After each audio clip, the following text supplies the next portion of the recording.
బాబాయ్ వాళ్ళు చచ్చిపోయి అనుకుని పోయినాట ముసైతాను చచ్చిన నిలిపోయినాకు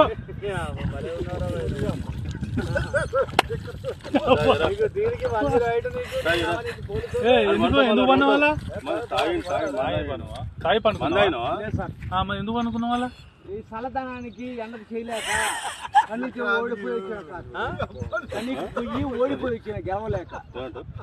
ఏం చేసావు 10 రోజుల నుంచి గణేట్ చేత నాతో గట్టించి